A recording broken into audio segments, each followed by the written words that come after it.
يا أيها الذين آمنوا إذا نودي للصلاة من يوم الجمعة فاسعوا إلى ذكر الله وذروا البيع ذلكم خير لكم إن كنتم تعلمون.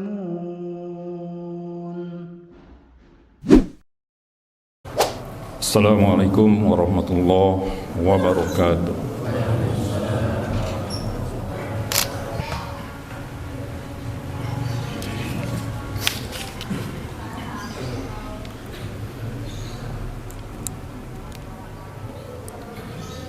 Innal hamdalillah nahmaduhu wa nasta'inuhu wa nastaghfiruh wa na'udzu billahi min shururi anfusina wa min sayyiati a'malina. May yahdihillahu fala mudhillalah wa may yudlilhu fala hadiyalah. Asyhadu an la ilaha illallah wahdahu la syarikalah wa asyhadu anna Muhammadan abduhu wa rasuluh. Allahumma shalli ala Muhammad wa ala ali Muhammad. Wa qala Allah ta'ala fil Qur'anil Karim, a'udzu billahi minasy syaithanir rajim. Ya ayyuhalladzina amanu taqullaha haqqa tuqatih wa la tamutunna illa wa antum muslimun. Ya ayyuhan nasu taqu rabbakumul ladzi khalaqakum min nafsin wahidah wa khalaqa minha zawjaha wa bassa minhuma rijalan katsiran wa nisaa. Wattaqullaha alladzi tasaaluna bihi wal arham. Innallaha kana 'alaikum raqiba. Ya ayyuhalladzina amanu taqullaha wa qulu qawlan sadida yuslih lakum a'malakum wa yaghfir lakum dunubakum wa may yuti'illaha wa rasulahu faqad faza fawzan 'azima. Wa qala Allah ta'ala fil Qur'anil azim, innal ladzina amanu wa 'amilus solihati innala nudiyu ajrun man ahsana amala.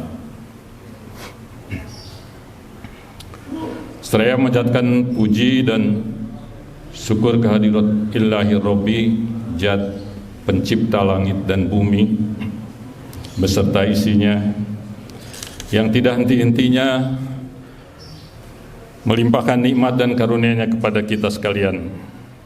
Oleh karena itu, sudah seharusnya kita terus bersyukur kepada Allah Subhanahu wa Ta'ala, terutama atas limpahan nikmat iman dan Islam sebagai nikmat terbesar, sehingga kita masih bertahan menjaga keimanan dan keislaman kita.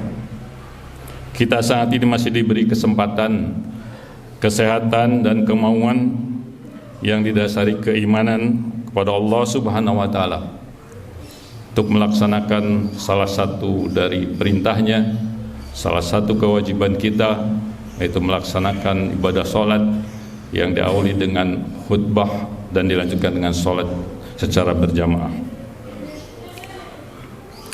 Dari mimbar ini saya mengingatkan diri saya pribadi khususnya dan umumnya kepada jamaah sekalian untuk selalu terus meningkatkan nilai-nilai keimanan dan ketakwaan kita.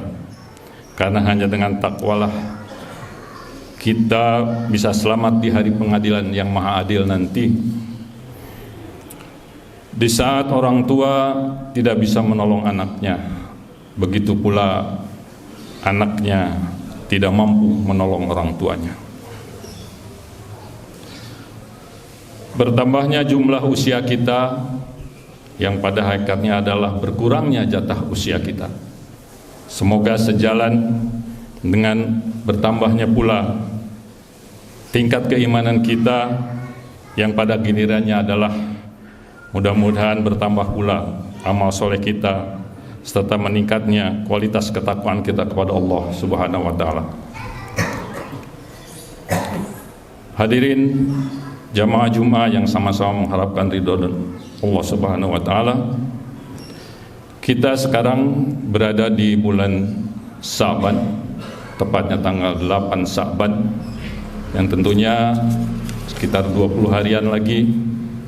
Mudah-mudahan kita semua ditakdirkan Allah untuk sampai kepada bulan yang agung, yaitu bulan Ramadan.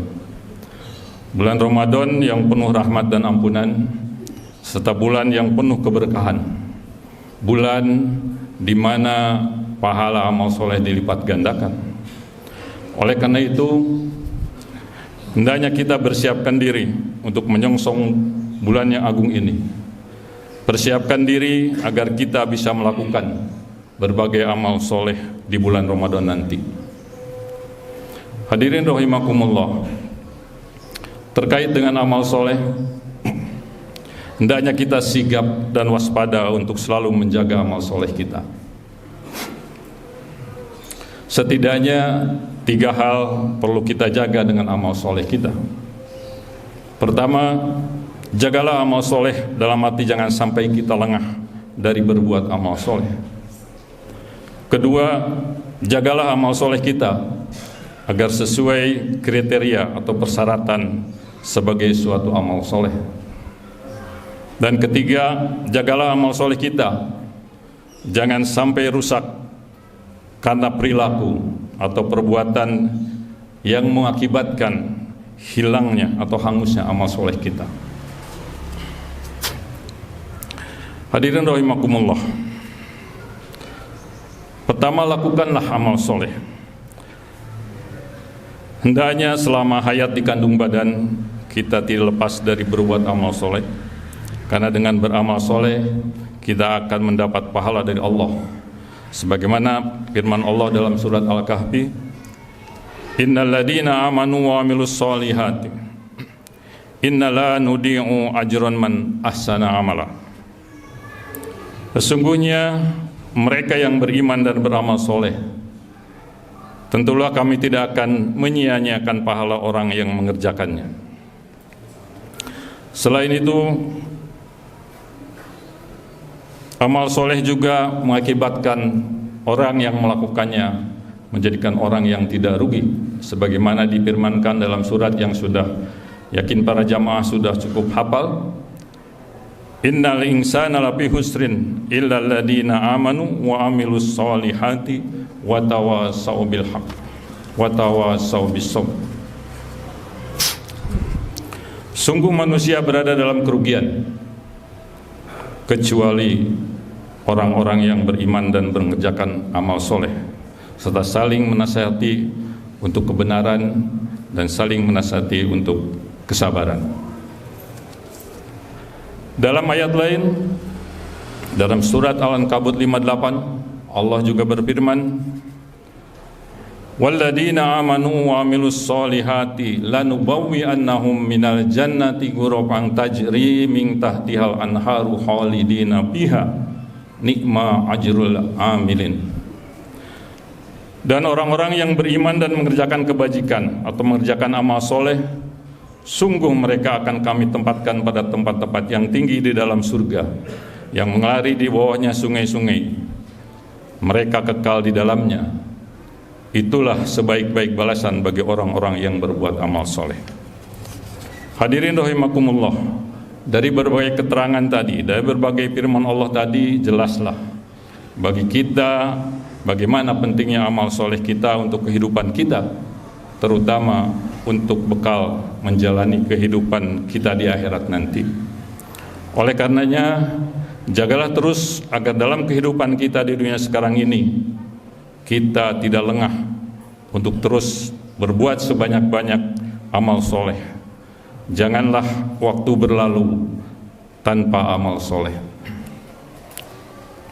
Hadirin rahimakumullah, hal kedua adalah kita perhatikan mengenai persyaratan sebagai suatu amal soleh. Dalam Quran surat Al-Baqarah 112, Allah berfirman,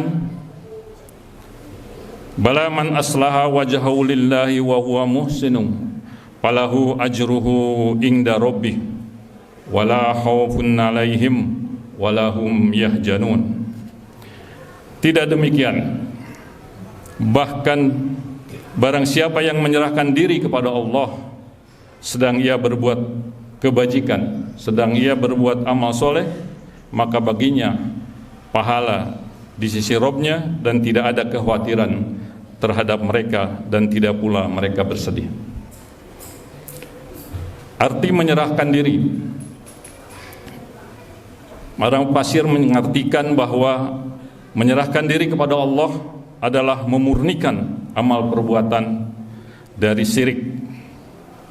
Sedangkan wahwa muhsinun, sedang ia berbuat kebajikan, maknanya adalah mengikuti Rasulullah SAW. Artinya amal itu harus sesuai dengan syariat yang dibawa oleh Rasulullah SAW.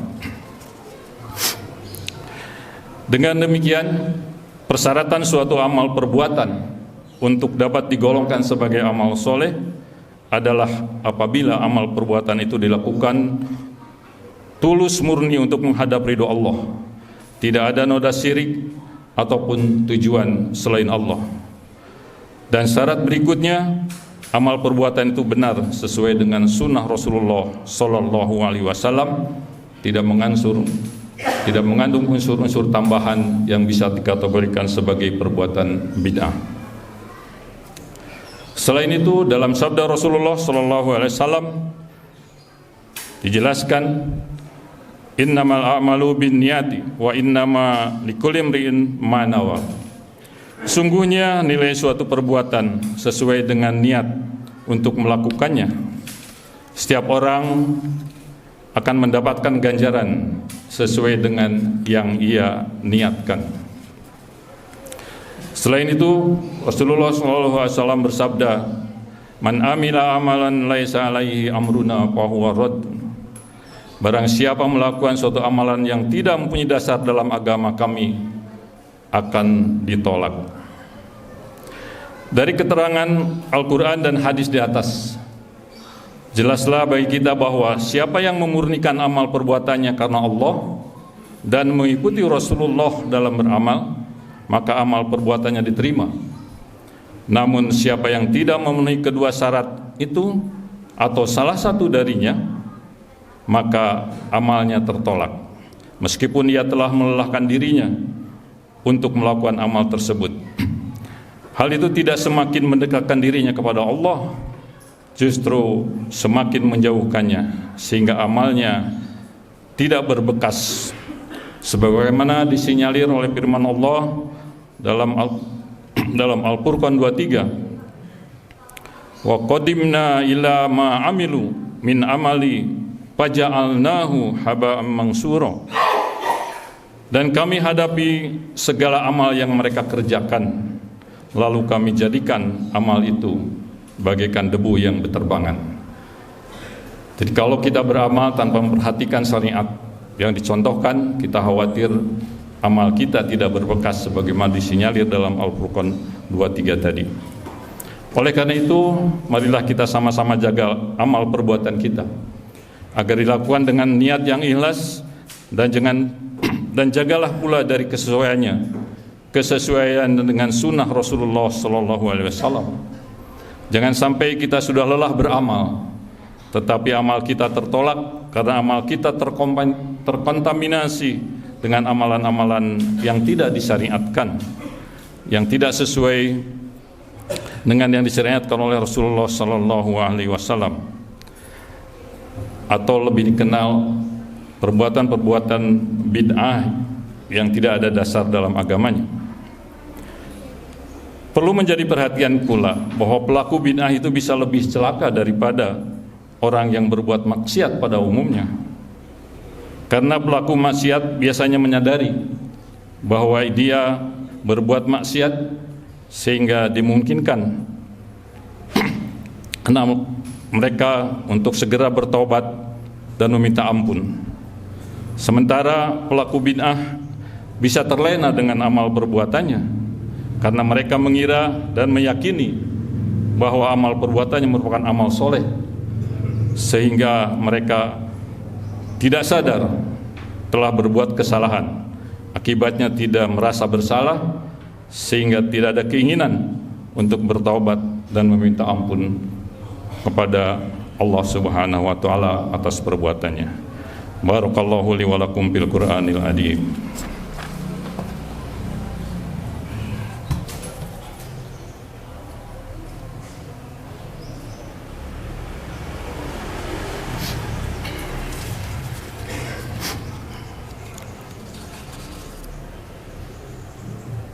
Alhamdulillahirabbil alamin wa bihi nasta'inu ala umurid dunya waddin.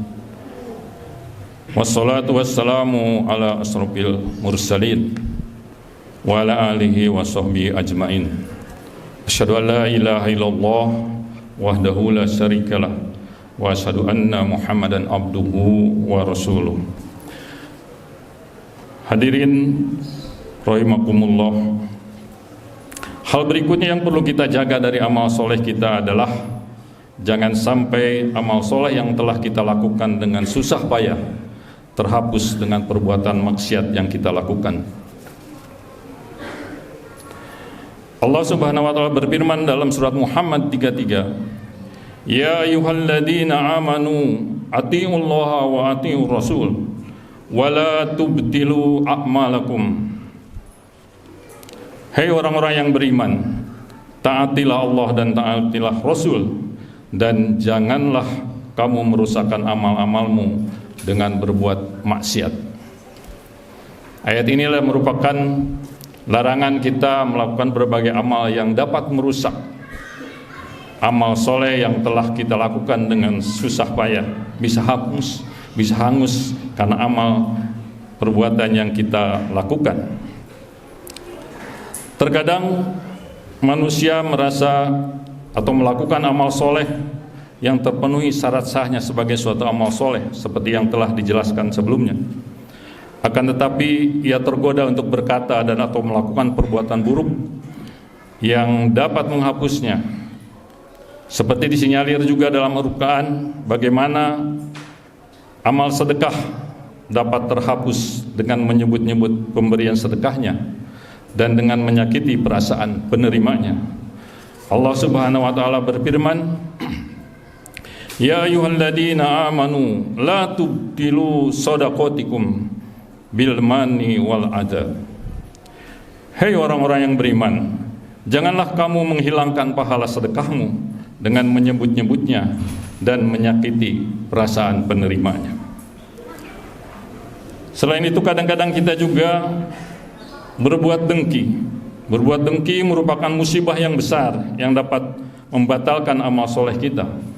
Dalam satu hadisnya Rasulullah bersabda, Iyakum wal hasada fa innal hasada yaqulu hasanati kama taqulu marul hotoba au qala usba. Jauhilah oleh kalian sifat dengki, karena sifat dengki dapat menelan pahala kebaikan sebagaimana api melahap kayu bakar. Inilah menjadi perhatian bagi kita untuk senantiasa kita menghindarkan dari berbagai perbuatan amalan yang bisa merusak amal soleh kita. Tentu masih banyak amalan-amalan yang bisa merusak. Seperti misalnya kita berbuat syirik yang mengatakan sesuatu tentang Allah tanpa ilmu, memberikan persaksian palsu, berbuat sihir, berdusta, ghibah, namimah, dan perbuatan-perbuatan tercela lainnya yang dapat menghancurkan amal soleh kita. Hadirin rahimakumullah, oleh sebab itu hendaknya kita semua terus menjaga amal soleh kita dari perbuatan yang buruk yang dapat merusak atau menghilangkan pahalanya, bahkan sebaliknya bisa mendatangkan azabnya. Hadirin rahimakumullah, kiranya itu yang bisa saya sampaikan di kesempatan khutbah kali ini. Semoga kita diberi kemampuan untuk terus melakukan berbagai amal soleh dan terus waspada untuk menjaga amal soleh agar sesuai dengan yang telah disyariatkan, dan juga menghindari dari perbuatan atau perkataan yang membuat rusaknya amal soleh kita. Innallaha malaikatu yusholluna ala nabi ya ayyuhalladzina amanu shollu alaihi wasallimu taslima. Allahumma ighfir lil muslimin wal muslimat wal mu'minina wal mu'minat al ayha minhum wal amwat innaka sami'un qaribun mujibat da'wat wa qadiyal hajat. Allahumma ij'alni minal ladina idza ahsanu istabsaru wa idza asau istaghfaru. Ya Allah, jadikanlah aku dari golongan orang yang suka berbuat amal kebaikan, dan jadikanlah orang yang segera memohon ampun apabila melakukan kesalahan. Allahumma inni as'aluka ilman nafi'an wa rizqan thayyiban wa amalan mutaqabbala. Ya Allah, aku memohon kepadamu ilmu yang berguna, rezeki yang baik, dan amal yang diterima. Rabbana atina fid dunya hasanah wa fil akhirati hasanah wa qina adzabannar. Aqulu qouli hadza astaghfirullah li wa lakum. Aqimis shalah.